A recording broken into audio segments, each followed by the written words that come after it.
And someone who did a documentary on the moon and the nature of artifacts on the moon talked to a NASA insider who said we lied about everything. And I think we have to keep that in mind when they are producing these probes and these missions. What they actually tell us they're about and what they tell us they've found is not going to be the truth unless the truth will not affect our perception of reality. I've written extensively about the moon. I don't believe, and even more so as I understand more, I don't believe that the moon is a natural body, or at least at the very least it's a construct from a body that maybe is natural but has been, if you like, converted. And you know, one of the things we talked about during the show was this idea of suppression of people's perception of the possible. And we are going to have to wide open our minds, crash open our minds so wide if we're going to start to understand the nature of the human plight. For instance, the idea that something that is 2,160 miles in diameter, the moon, could be a construct is beyond the comprehension, the sense of possibility of most people, because it's just, we can't build that. Yeah, no, we can't build that, but that does not mean that it cannot be built if you understand the nature of reality. And you know, one of the things that I've been focusing on in the last few years, and I'm a big time at this moment, is the nature of Saturn and what Saturn is. It's very clear that at one point Saturn did not have rings, but was actually, I say Saturn is a dwarf sun, a dwarf star. I said Jupiter's the same. The Saturn gives off 2.5 times more energy than it receives from the sun. It is a form of star, not a planet as we perceive it. And the rings are artificial, I suggest. There's a man called Norman Bergrun who has a long history in aeronautics and space research and science and that whole arena. He's in his 90s now, but he wrote a book some years ago, back in the 80s I think it was, called The Ringmakers of Saturn, because he observed from the pictures sent back by the Voyager missions, Voyager 1 and 2 to Saturn, also to Jupiter, but to Saturn then, that there were gigantic electromagnetic phenomena in the rings of Saturn that were actually creating them.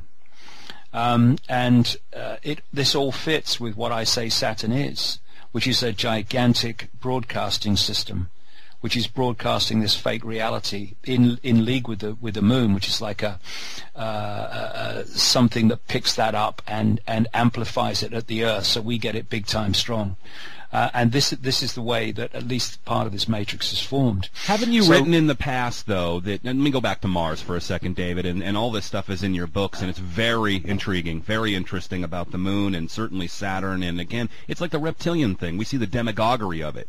We see it used everywhere, and they worship it, so we should be suspicious. Talk about suspicious minds. You had written in a few of your books talking about Mars having been the original colony, that Mars was destroyed or burned out, and then the people had moved here, and then in fact a lot of the Aryan race, Aryan worship comes from something like Mars. Are you still in that mind?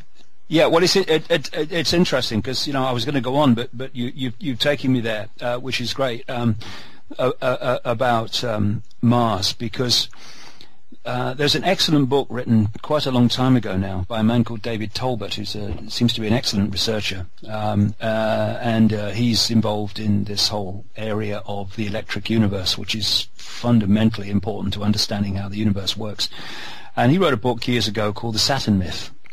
And the Saturn myth was the result of what seems like decades of research into ancient legends, accounts, symbols relating to Saturn. And it's fascinating. I mean, you mentioned a book about, you know, things being all around us, so we should look at them. Well, Saturn is all around us in the most extraordinary way in terms of symbols. There's Saturn symbolism everywhere. Courts are Saturn symbols. The black gowns of judges and when you get your degree in education, that is Saturn. The cube is Saturn. This is why they have the black cube in Mecca, which is the focus of worship of the Islamic religion. It's everywhere, and I go into it in the books. And I'm really going to go into this at Wembley in big time as well, and I'm going further on all the time as I understand more. And it's one of the big pennies that dropped with me that brought this kaleidoscope into much greater focus, Jack, was when I realized that actually Saturn was once the prime sun of the Earth. It was in a very different position to the one where it is now, and it didn't have rings. And there was this phenomenal cataclysm, which people like Emanuel Velikovsky wrote about in the 50s to great ridicule, of course, but people like David Tolbert and the Electric Universe fraternity now that have got this whole area of science which is very, very credible. They are supporting this whole basic theme, not every detail, but the theme of Velikovsky's work, which was that there was this fantastic cataclysm which links to the Great Flood and all the ancient accounts of the earth tipping over and mountains soaring out of the earth and all this stuff in the ancient past, and the way that the solar system was rearranged. And Tolbert's reading of this from the ancient accounts is that there was a catastrophic interaction during this cataclysmic event between the Earth and Mars, and enormous electromagnetic bolts were exchanged between the two. And Mars, which was nothing like, well, I say it is now, it's nothing like we're told it is now, before this cataclysmic event or events, it seems to be more than one, which for me, Mars was not the desolate planet that we're told it is now. That long ago. People talk about, science talks about, well, millions and millions of years ago, this happened. No, much, much, much closer than that. Because, you can bash something over a period of time, or you can set it on fire and destroy it in a minute. And something massively cataclysmic hit or affected Mars, which changed its nature very, very quickly. And the solar system we see today is nothing like the solar system that the ancients describe. And Mars is, what do they call it? What do they call Mars? They call the planet of war. And one expression of this is that there was this symbolic war in the heavens that the ancients talked about. And Saturn ceased to be the sun, because it was a two-sun system then. We had the sun that we know now, and we had the sun that we call Saturn, that was much closer to the Earth than our sun, and thus was the prime sun from Earth's perspective. And then it went walkabout. Venus went walkabout. So did Mars. So did Jupiter in this great cataclysmic event. And interestingly, the observations of Norman Bergrun, looking at the images that came back from the Voyager missions to Saturn, and which have been supported by the later Cassini mission to Saturn in its images, is that there are these enormous electromagnetic phenomena, he calls them vehicles, which are spewing out, he calls it exhaust, I say it's something very different, that are actually creating the rings. And the official story is that the rings of Saturn are full of ice, basically, ice particles of various sizes. I say that is actually some form of crystal, maybe that we don't know about on Earth and have never come across. But those rings are a receiver transmission system It looks like a giant antenna. Hello? Yes, exactly. And you know, one of the things that the Cassini mission found is that there are enormously powerful radio emissions, coming from Saturn. And there is, at one pole of Saturn, a continuous hexagram storm twirling. At the other pole, there is a storm that looks just like an eye, a continuous storm. And they found that this hexagon storm, did I say hexagon? Hexagon storm is moving in relation to the radio signal emissions. And you can go on the internet and put in sounds from Saturn in a search engine, and you can hear some of these really horrible sounds that are being recorded coming out of Saturn. And what I'm saying here is that sound represents the information matrix that the human genetic manipulation recorded by all these ancient cultures has been tuned in to pick up and decode into reality.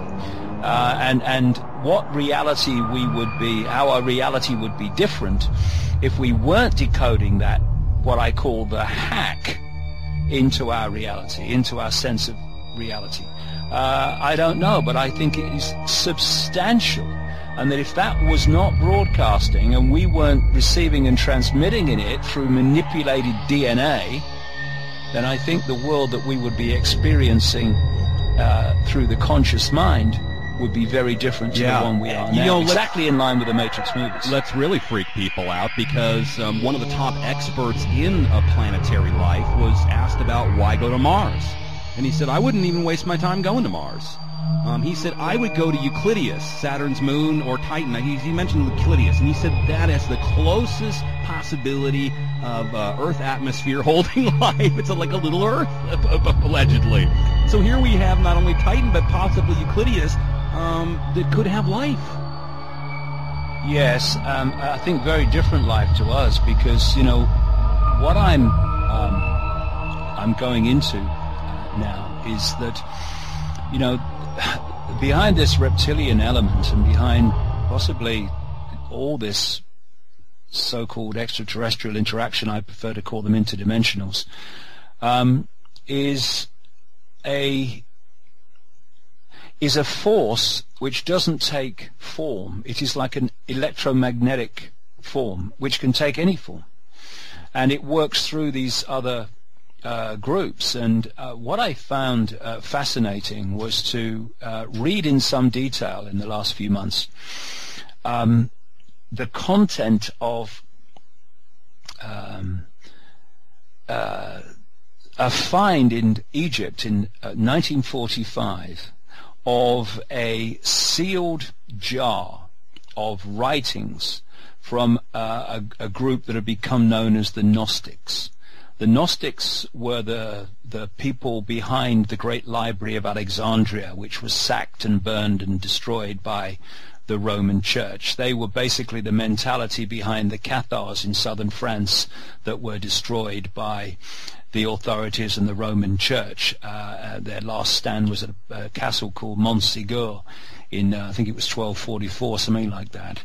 And what you see as a common theme is these Gnostic thinkers, these that have this Gnostic view of the reality in the universe, end up being slaughtered, and their information, if not being destroyed, then being taken out of public circulation. I think you'll find a lot of it in the vaults of the Vatican, personally. And it's interesting what these Gnostic writings talk about. About a fifth of the writings in these sealed container discovered in Egypt, which seems to go back to around 400 AD, which was in the period when the great library of Alexandria in Egypt was destroyed. About a fifth of the writings refer to a group of entities that they call the archons. And they talk about something called the demiurge, which is their version of what Christians would call the devil or Satan. And the archons were basically what Christians would call the demons, what Islamic Muslim people would call the jinn, and what others would call fallen angels, all this stuff.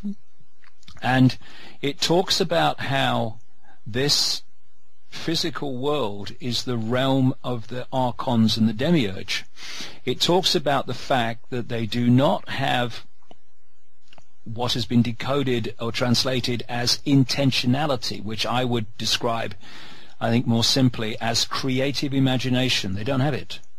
And they therefore have to parasite off those who have, and tap into their creative imagination and get them to create for them. Are we describing what we've been talking about in the show today? Yeah. And how that they cannot, if they had a blank sheet of paper, they could not create anything upon it.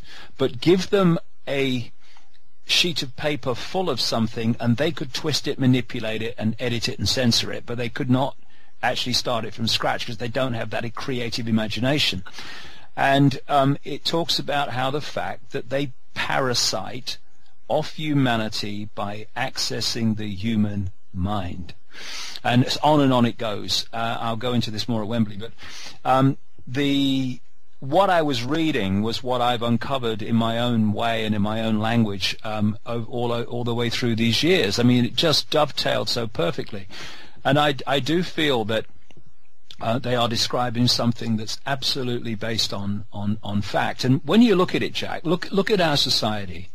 At every level, it is levels and different groups parasiting off other people and other groups, all the way down. Look, I mean, what greater expression of the parasital mind could you have than the human banking system?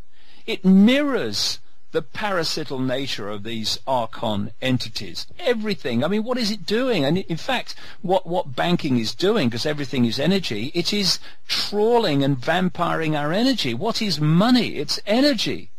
You put it in your pocket, you put it in your bank account, that energy becomes attached to you while it's in your ownership and therefore in your energy field. It picks up your energy. It then moves on to someone else. It picks up their energy. And when it eventually comes back to source, those who've put the money out there, all these networks around the Rothschilds, then they are trawling not only energy back plus interest. What is the interest, Jack? You know, in the holographic world, it's more money on top of principal. But the interest at the energetic level is human energy on top of the energy of money that was put out there in the first place. But that is your life source. People forget this. This is why we say it's so important, if you want change in the world, to use that life force, if it's converted to money or whatever buying power, consumer power you have, and vote with that. Forget the voting at the electronic voting booth. Put your energy into things that are ethical, that you support, that expand consciousness and freedom throughout the universe, and you'll see a different situation, David. That is the answer. That can happen. That's our life force. Is we go to work every day. We work, or we toil the land and create food, and that creates a commodity that can then be traded or sold. But if we're giving all our money, whether it's wittingly or unwittingly, to Goldman Sachs, or to J.P. Morgan, or to Chase Manhattan, or Citibank, or whatever Rothschild front company it is, we're going to keep getting the same thing over and over. Are you ready to answer some questions? Yeah, these people are parasites, and if I can find it, I just want to give you a quick quote on this situation that we're currently discussing. Let me find it because it's important to give a feel on the fact that they know that what I've just said about money is true. There was a document, I'm sure you've heard of it, no doubt, that came to light years ago called Quiet Weapons for Quiet Wars, and it described in some detail how we mass social engineering and mass mind control goes on. And one of the things it talked about at some length was how money is used in to this end. And this is what it said about money in the context of what we've just talked about. Economics is only a social extension of a natural energy system. Since energy is the key to all activity on the face of the earth, it follows that in order to attain a monopoly of energy, raw materials, goods and services, everything you've just mentioned, and to establish a world system of slave labor, it is necessary to have a first strike capability in the field of economics.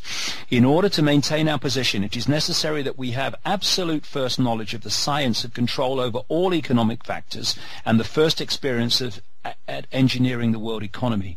In order to achieve such sovereignty, you must at least achieve this one end, that the public will not make either the logical or mathematical connection between economics and the other energy sciences, or learn to imply such knowledge. To make a short story of it all, it was discovered that an economy obeyed the same laws as electricity, and that all of the mathematical theory and practical and computer knowledge developed for the electronic field could be directly applied to the study of economics. This discovery was not openly declared, you surprise me, and its more subtle implications were and are kept a closely guarded secret. For example, that in an economic model, wait for this, my goodness me, for example, that in an economic model, human life is measured in dollars, and that the electric spark generated when opening a switch connected to an active inductor is mathematically analogous to the initiation of war. It's all happening, Jack, in the electromagnetic field. And this is why they need me to wear my seatbelt, because they don't see me as a human life. They see me of units of energy translated into fractional reserve lending.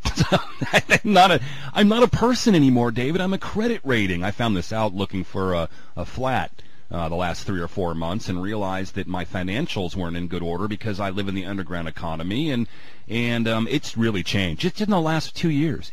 I'm on a no rent list. I find I'm on a no food list. I'm on a no this list, a no that list, and they want to figure out exactly what I'm worth as a human to see if I can even get on a plane and fly at an airport. So we've really lost our way, and people like David, I think, really a big cold bucket of ice water sometimes. I want to get to some questions because I don't want to keep it too much longer, and there's 10 questions, so the quicker you answer them, the quicker I get you out of here, and I want to make sure everybody got input. All right, David?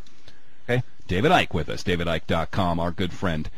I recently watched, this is, by the way, from Jim. I recently watched David's video at Oxford Union. At the end, he explained how he likens reality to a radio frequency. You spoke about that earlier. He told a story of a hypnotist that made a man unable to see his daughter standing right in front of him. His question is that if this is true, are we all on the same frequency? Because how do we all see the same reality, i.e. people and events? And if you raise your consciousness, do you still see this reality as well as an extension of it? Well, this collective reality is a collective information field. So we will look out of the window and we'll see the same car passing in the street. But what we think about it and what we make of it and how we react to it and respond to it will be different. That's where we put our unique spin on things. So we're in this reality. We are, in terms of the conscious mind, tuned in to this frequency. Thus, we all pick up the same collective reality. But that's only the starting point, because in the same way that I described how this guy was hypnotized so he couldn't see his daughter standing in front of him, his daughter in her prime state is an energetic field. She's not the hologram that we see. That is created when the five senses take energetic information, the prime state of this reality, and turn it into electrical information, which is communicated to the brain, which then decodes that information into a holographic digital reality. If you don't go through that process of decoding that energetic field through into the holographic, through the brain, you will not in your conscious world see that energy field. So all the hypnotist did was to implant a blocking frequency, a blocking code, through the hypnotic nature of the way he worked the guy, to stop that man's brain decoding the energy field of his daughter, which is outside of the realm of the conscious mind. Thus, she was not decoded through into the holographic realm of the conscious mind. Thus, everyone in the room who was doing that could see her. He could not see her, even though she was in front of him. Why? Because she wasn't decoded through by him into the realm of the conscious mind. Now, this opens up a great Pandora's box of how you can individually and collectively do what that hypnotist did. Through various and infinite numbers of increasing numbers of techniques, to stop people individually and collectively decoding reality at the energetic level and bringing it through into the holographic level. So what is going on in the electromagnetic field, in the energetic level of this reality, which if we weren't manipulated we would be experiencing through the conscious mind, that currently we're not. You see, once you've got this situation where if they can block the decoding mechanism, you can keep something out of human reality, five sense reality, then where's the limit? The sky's the limit. And this is happening all the time. And a lot of this manipulation through symbolism is doing that. It's putting blocking frequencies in, so we're not pulling everything into holographic reality that we could be experiencing.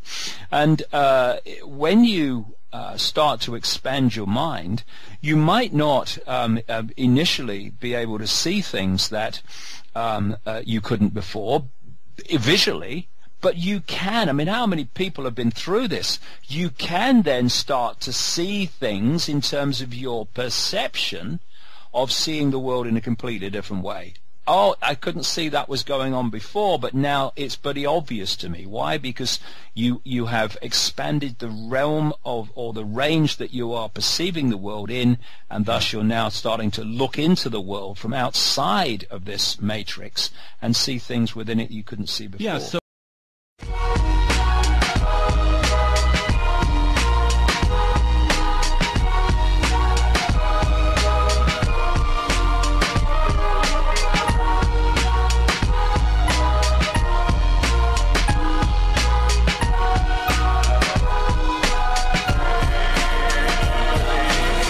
we all ETs, trapped in an existence, perception blocked by Saturn's radio emissions. We all think it's the end, but really maybe it's a consciousness shift into a new recognition. And come again, like a new wave, bringing in new fishes from older days. And the time comes, so you better start readying, cause motherfuckers almost Armageddon. And they're using the moon to bounce sine waves back and forth from Saturn, it's true. Look at the planet, or maybe a dwarf star. Looks like it's got an antenna, goes far. Distant alien organisms communicating with Earth, creating a schism.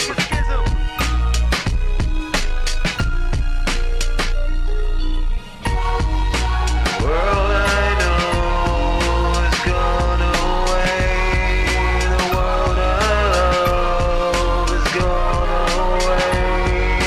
All inside, fading away. Come again. Mark of the beast, dollar bill thrills. Look at the triangle, it's a pyramid still. If we could see the ocean bed floors, we know what was in store, and we run 4-7 score. Like Atlantis, the ocean floor is buried, and all the knowledge and lies seem to be carefully carried. And the time comes, so you better start readying, cause motherfuckers almost Armageddon. And they're using the moon to bounce sine waves back and forth from Saturn, it's true. Distant alien organisms communicating with Earth, creating a schism. Mental aviation created by ties and negligence and lies and separation. We're moving on.